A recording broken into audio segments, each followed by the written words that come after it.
What's up, everybody? Welcome to the Pick Six Podcast, CBS Sports Daily NFL Podcast. I'm Will Brinson. I'm your host, joined right now by Ryan Wilson and John Breech to break down the Monday Night Football game between the Buccaneers and the Giants. The Buccaneers stole one, 25-23 in New York from the frisky Joe Judges. We will get to that game in a second. A couple house cleaning points. First of all, happy Election Day. I know nobody's mentioned this, but you should get out and vote. Hope you vote. Hope you have a good time. And go online and vote for us for handsomest podcast group in and on the internet. Or don't blow up my segue. While you're voting, while you're feeling like while you're filling out, circling in little things, go circle in 5 stars on Apple Podcast. 5 stars. And leave a review with any question you want within the bounds that we can talk about on this show. We're going to do a mid-season mailbag. So if you got a question about a team, like who's been the most impressive rookie quarterback? Where would you draft Tua? No. What would the Bengals take Justin Herbert over Joe Burrow? Never. Well, it's a fair question at this point. Would Brinson tattoo Joe Herbert rules on his butt to get rid of all his Herbert takes online? Absolutely. Anyway, any question you want to ask us, go ahead. Also, you can watch us on the CBS Sports app. All you do, if you haven't download the CBS Sports app. It is the single best app for tracking scores when you're gambling on games. You can go to college football. You can star and favorite the teams you want. You get alerts, et cetera, and you can scroll down and find us and watch us on the CBS Sports app. All of our podcasts, you can see me in all my full-blown mushroom hair glory. You can see Breech in his zipped-up Pick Six podcast pullover. You can see Ryan pretending that everything is fine as it all burns around him on the CBS Sports app. So go do that right now. OTT, it's a great. If you don't have the CBS Sports app, you're screwing up your entire life anyway.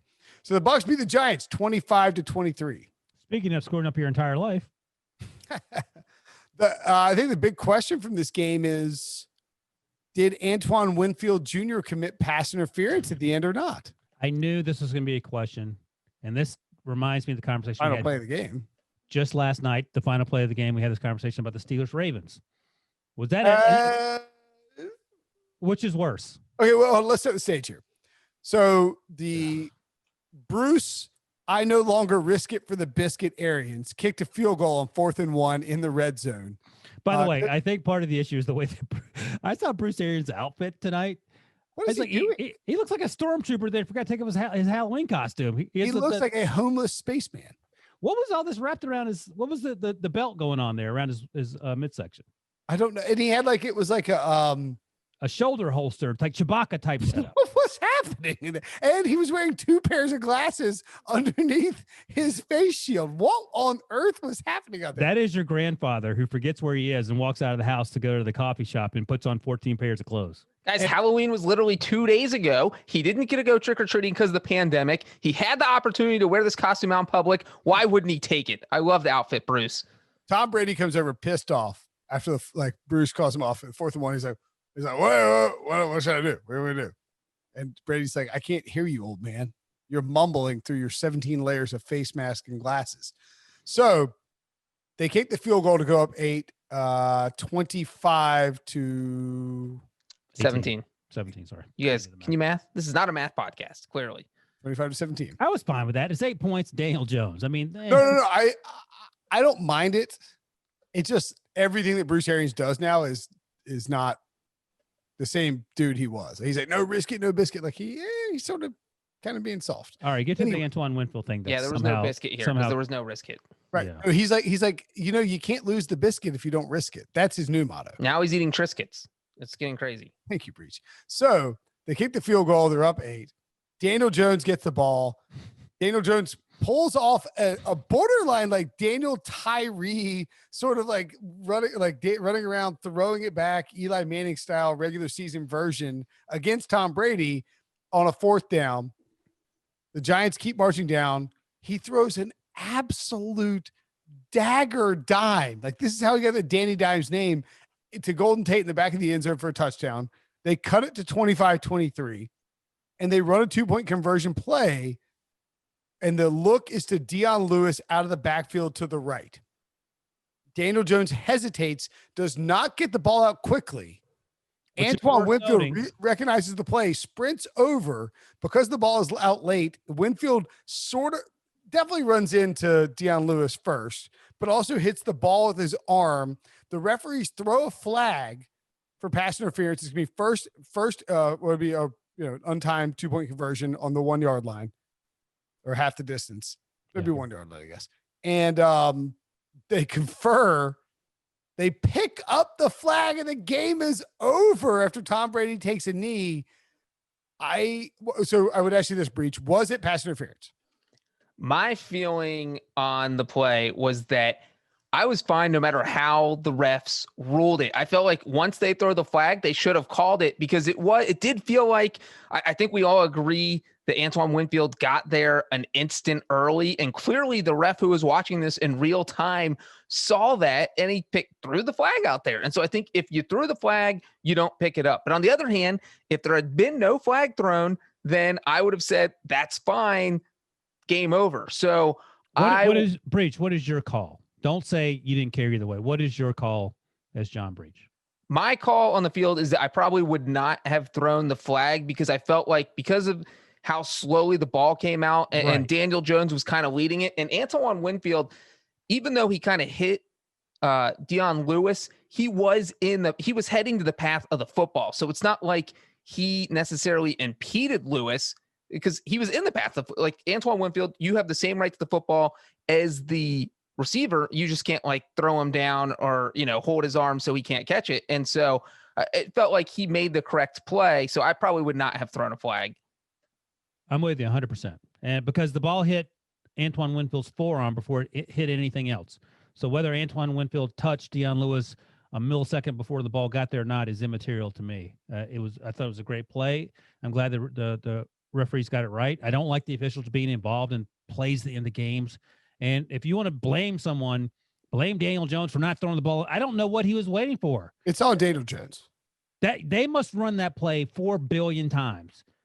Of the 4 billion times they've run it, I would imagine that Daniel Jones has never taken a beat to throw the ball late.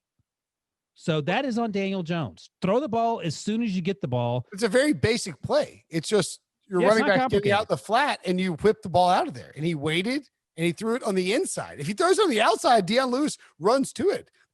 Again, like, Antoine Winfield got to him because Dion Lewis stopped. Now, I will say this. And I was rooting for a Buccaneers win, because a Giants win would have been devastating. I preferred a no touchdown for Daniel Jones, but that's irrelevant for various reasons. I feel like if you throw the flag, you can't sit there and, like, convene for 3 minutes and then pick it up, because you have no replay. You're just sort of huddling up. That bothered me. Like, I think that was, like, you either have to recognize that it's a bang bang play, and you're going to throw the flag or not throw the flag, and then stick with that decision. That didn't sit well with me. Like, if you're gonna have the balls to throw the flag on a 2-point conversion of the final play of the game, essentially of on a crazy drive by the home team as a huge dog on Monday Night Football, then you better be willing to stand up for it and say, hey, look, that was pass interference. We're keeping the flag. And to pick it up is tough. My counter argument would be this. You can't confer about the call if you don't throw the flag. So the guy may have had doubts, the official. Sure. You can't have a conversation and then throw the flag after 2 minutes of conversation, because then people are really going to be going bat crap crazy. So you throw the flag if you're uncertain. Maybe you're 50-50, 49-51, whatever. Talk to someone else who had a better view and go from there. At the end of the day, we live in a world where this should all be taken care of by computers. Well, one thing that's interesting real quick about that is that, I think I saw a study that said that penalties have been cut down without fans because refs don't feel as pressured. Can you imagine if this was a sold out stadium and they threw that flag? Do you think they pick it up, or do you think they say, yeah, I don't want to get assaulted on my way out of MetLife. We're going to go ahead and let this one stand. Because, even if it stands, it's not like this game's guaranteed to go to overtime. The Giants still have to score from the 1.5 yard line. And then Tom Brady gets the ball with 28 seconds and 3 timeouts. So there's no guarantee the Giants win. But it's just interesting to think about if this would have gone differently if there had been fans in the crowd. That might be a great point. Like a great point. Like the scrutiny you're under as a quarterback or a coach or a referee with all the fans in the stands. I feel like if you throw that flag and the fans are like on you, like go like, yeah, you're like, yeah, that was a flag. Like, that's right. You feel the adrenaline rush. Yeah. Or like, even if you don't throw the flag and then people are booing like crazy, you like all of a sudden the late flag comes out. Which happens all the time. Of course. Part of the things that I was thinking about this, I feel like we've seen more stupid ass holding calls in this week 8, whatever week we're in. Stop calling the stupid. And half the time they're wrong. Like, overcorrecting, and the coaches flipping out. Like Mike McCarthy had a legitimate gripe on Sunday night on one holding call that brought a huge game back. And he was right to complain about it. I haven't defended Mike McCarthy once this season. He was absolutely right. You're just making wrong calls because you're not in position. And part of me appreciates the fact that there aren't, to Breech's point, fans sort of helping sway officials doing that. And by the way, I don't think that official should have bailed out Daniel Jones for making a crappy throw either. So I'm fine with the way that ended up. That's a pretty basic throw for a quarterback. So you'd think. Yeah, I mean, I thought with that, when the play happened, to me, Antoine Winfield got there so fast. It wasn't like he was like sprinting in to tackle Deion Lewis. He came flying in and made it. Antoine Winfield's awesome. And he comes flying in and makes a great play, and the ball hits his arm. He's like, what? How did that ball? Like, it was like, I was playing on like laying out and like hitting the ball. It's a terrible throw. And so to Ryan's point, you shouldn't be bailed out for making an abhorrent throw by officials on a 2-point conversion where like you need to make that throw 70% of the time. So not to get too far ahead of things, but I have a mock draft that comes out every Tuesday. I'm on mock draft version 9 already ahead of the 2021 draft. And now we've gone from reverse Super Bowl odds to make these draft selections to the actual draft selections. And the Giants currently have the number 2 pick. Trevor Lawrence is clearly going number 1 to the other New York football team. Daniel Jones is not a good football player. Justin Fields is a very good football player. Now, you could take the best offensive lineman in the class to help this terrible offensive line in New York for the Giants. How much are you weighing? Or you could take the second best offensive lineman in the class, like Dave Gettleman did last year. Right. You could take a punter. You could do any number of things. But how much are you thinking about taking a franchise quarterback who has a chance to be really, really good with this number 2 pick? Now, and let me add one more thing. The Washington Redskins, who is in the same class. Oh, put it again. Add to the list. I've already given it. It's like $400 now. We're going to buy a bunch of Christmas gifts with all the money Ryan's donating. How am I going to pay for this the Nintendo Switch I got to buy for my son? I'm just going to use Ryan's. Thanks, Ryan. Yeah, I'm Santa Claus. Annabelle gets a new house in like upper in the Hamptons, near Ryan. In the Hamptons, yeah. She gets a new hair weave to go along with that crazy hair she has. Dwayne Haskins was in the same draft class as Daniel Jones. He is done for the Washington Football Club. So my question is, if you have the number 2 overall pick and you love Justin Fields as 1B behind Trevor Lawrence, are you taking him or are you taking the best offensive lineman? So I would say 2 things in this. One, what a dagger for Dave Gettleman, who, by all accounts, before the was Daniel Jones 2018? 2019 draft, loved Justin Herbert. Oh, no. Ouch. Oh, no. So he was, and this is a hallmark of Dave Gettleman's career, where he has made move after move for the New York Giants, designed to save his job in panic situations that go against his instinct. There's nobody that thought Daniel Jones should have gone 6 overall. No one. This is not a class where the quarterbacks are so great he had to go 6th, and it wasn't a situation around the NFL where everyone was desperate for quarterbacks. You could have waited till later. You could have traded up. You had draft capital.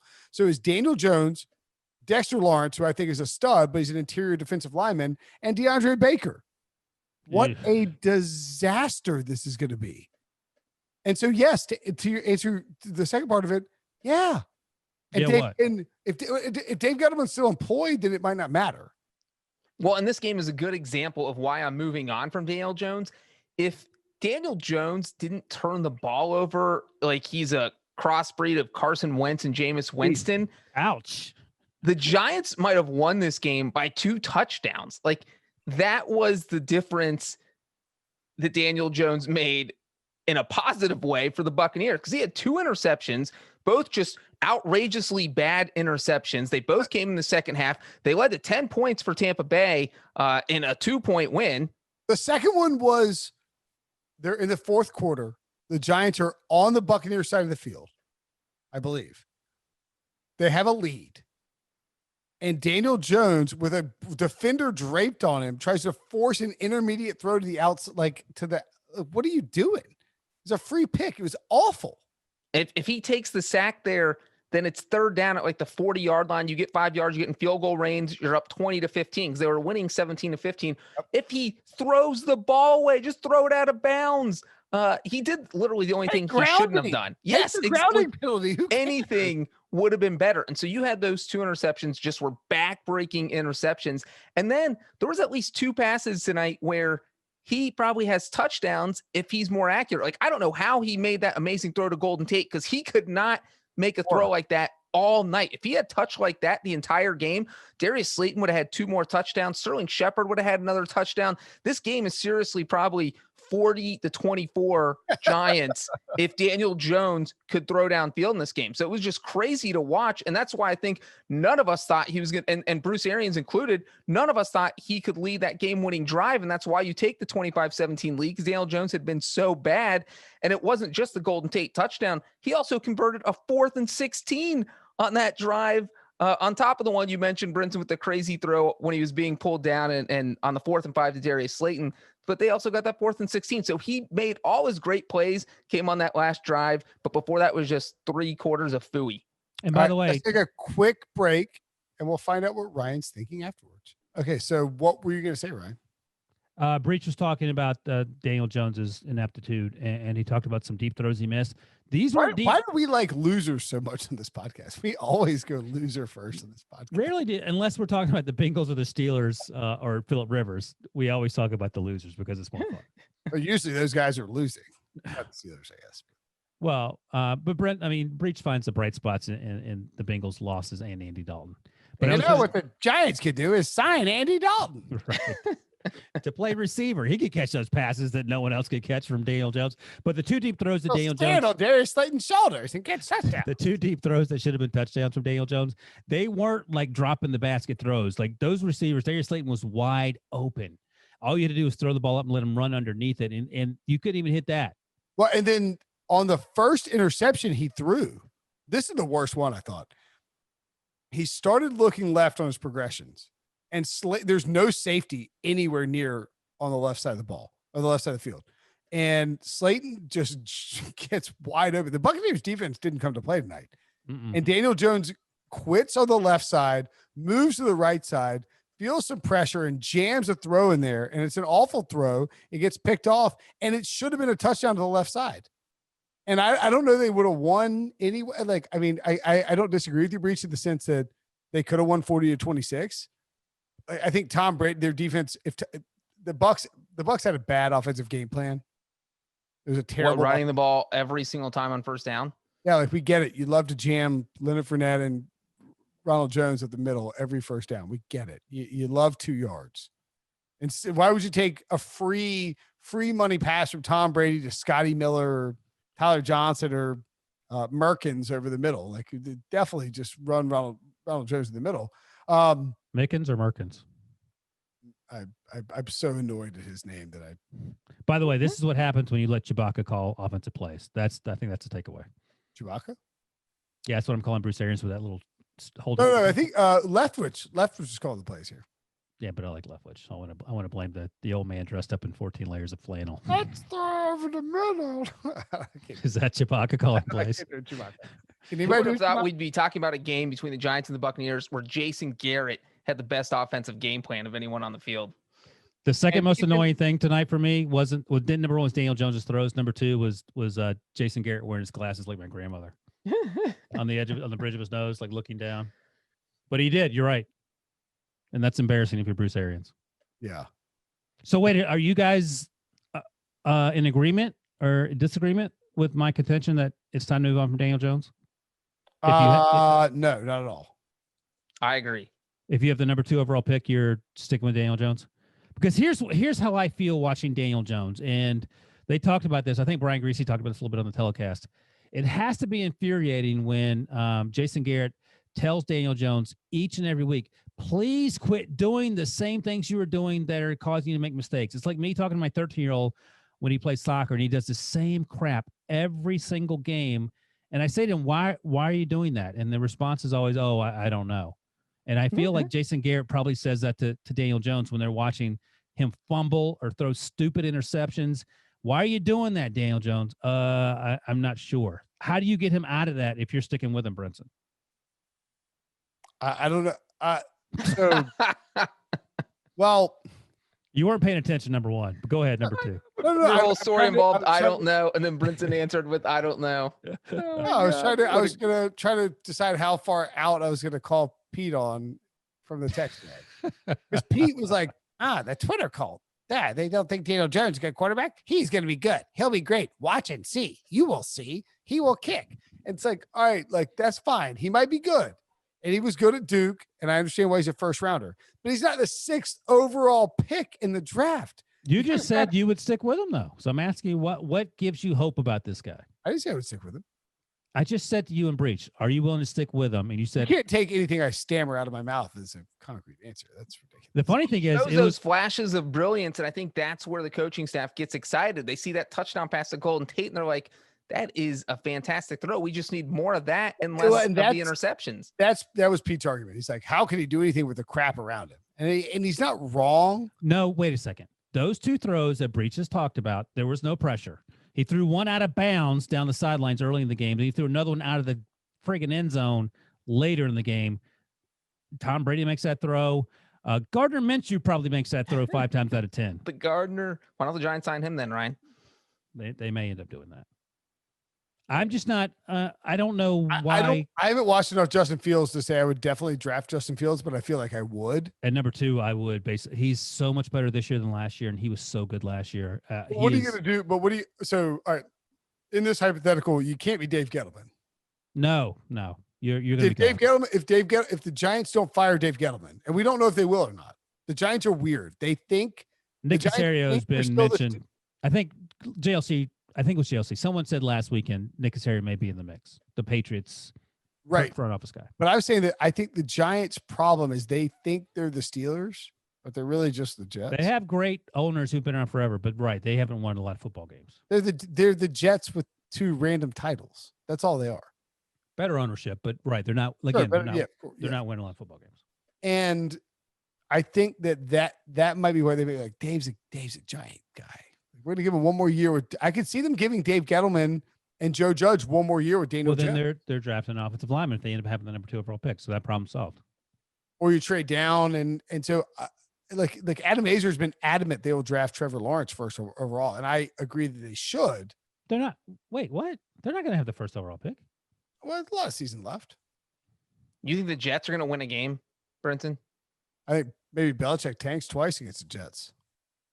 The Jets are so bad that they would lose those games, even if Belichick tried to tank them. That's the funniest thing Breech ever said. 0-16, man. It's destiny. Like they cut the on Monday night. They cut to Belichick on the sidelines. He's looking at Gase. He's going, like raising eyebrows, and Gase is like, "What is he doing? What's happening?" And he's like, "You fool! You just handed me the number 1."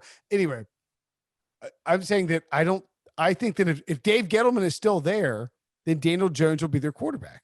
If you're the Giants ownership and you don't fire Dave Gettleman, then why would you take another quarterback? Because Dave Gettleman is the guy who drafted Daniel Jones 2 years ago. But Steve Keim still has a job, and he drafted quarterbacks in back-to-back drafts, and it seems to be working out pretty well for him.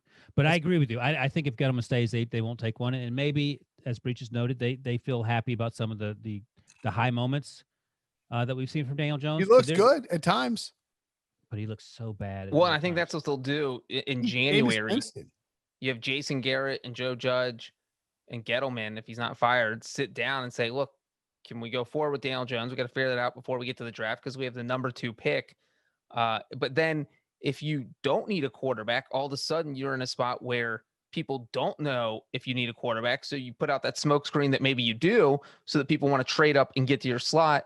And then you trade down and accrue a lot of draft picks. But that might be too much over Gettleman's head for that to happen. The kid has like fumbles in 21 of the last 22 games, turnover, something like that.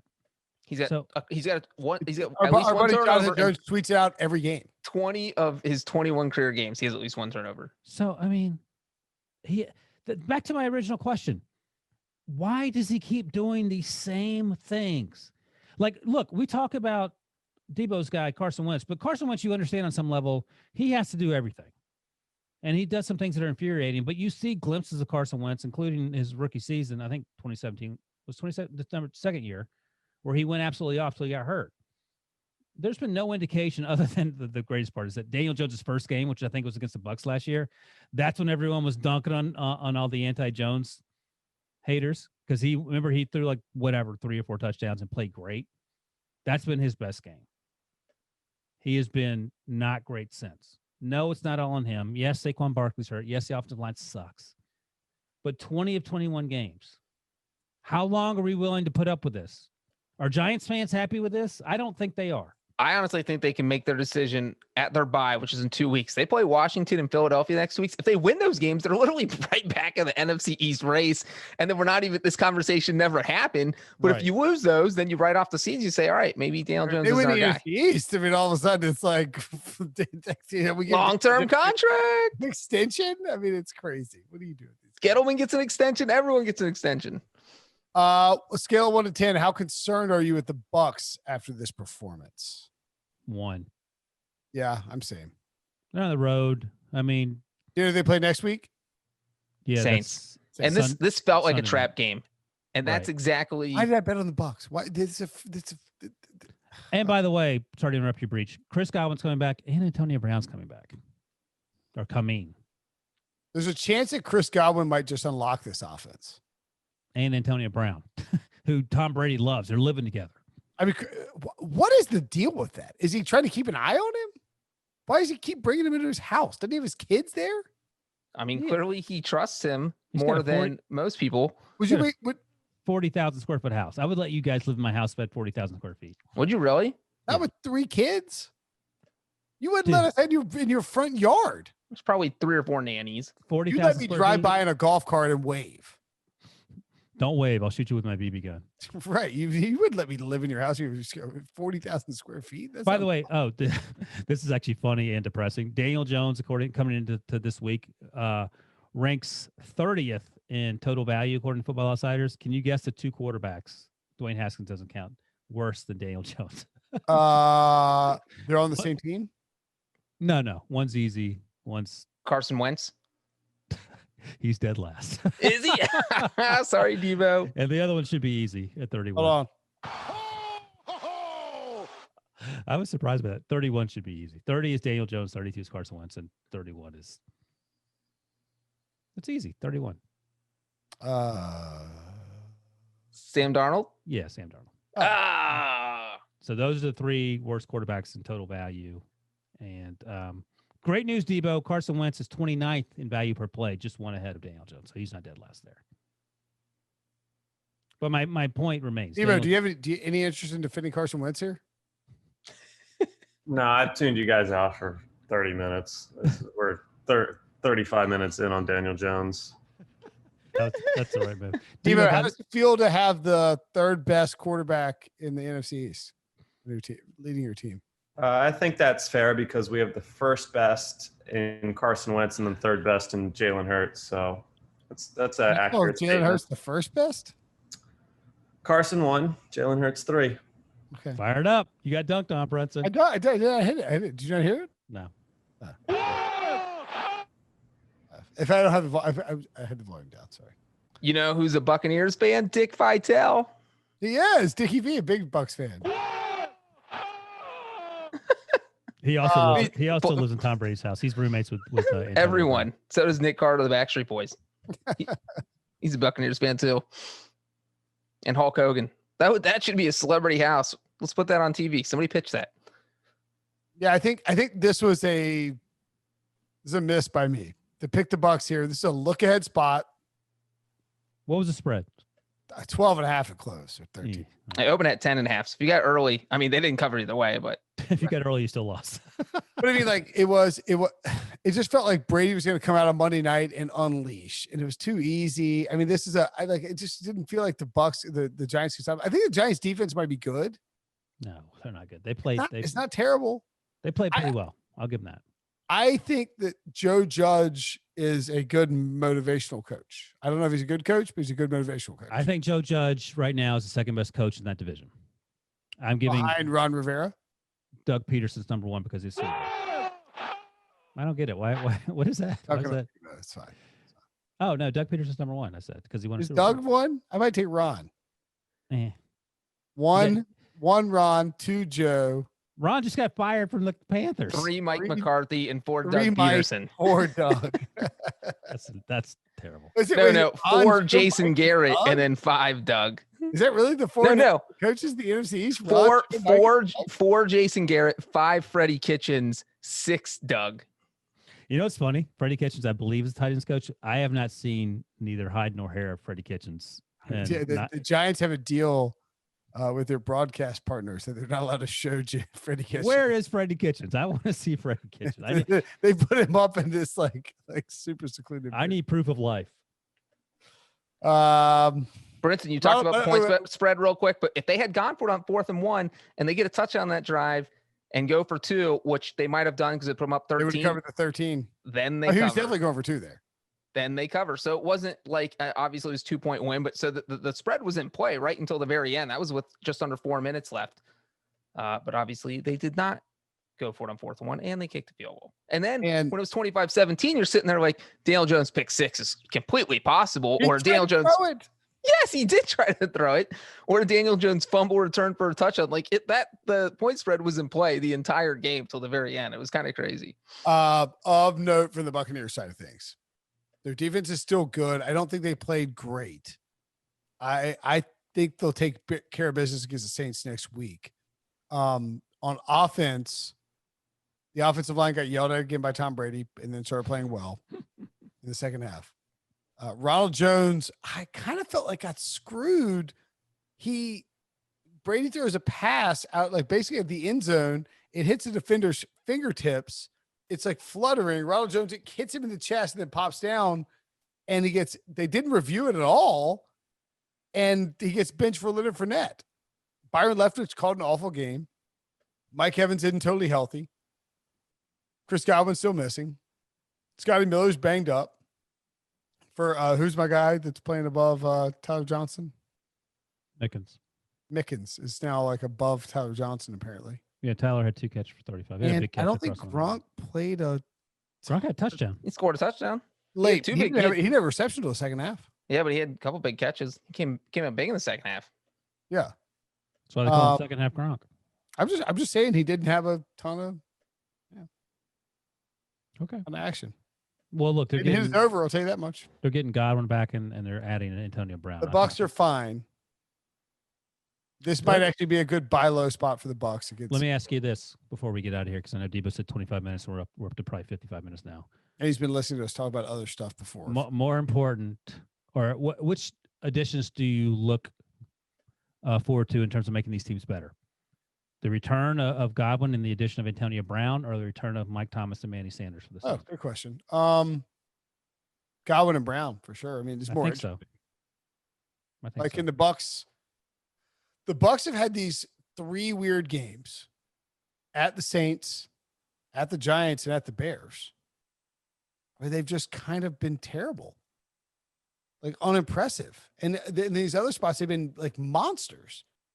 So are they still figuring it out, or is it just sort of a Jekyll and Hyde thing? They also had the Chargers game where they were trailing by 17. Yeah, but they were going nuts on offense. They were bombing the ball down the field. But they were down like 24-7 before they started bombing it, or before the bombings started working. But like I'm saying, like they've had these the Bears and the Giants games where they just looked. You know what I think it is? I think more than previous years, I think a lot of the teams are across the league are the same. Like in terms of talent level, I think there's no. Even the Chiefs, like we were talking about them prior to this week's blowout win. They're better than the Jets. They're better than the Jets, but like the top. So this is Football Outsiders top teams coming into this week.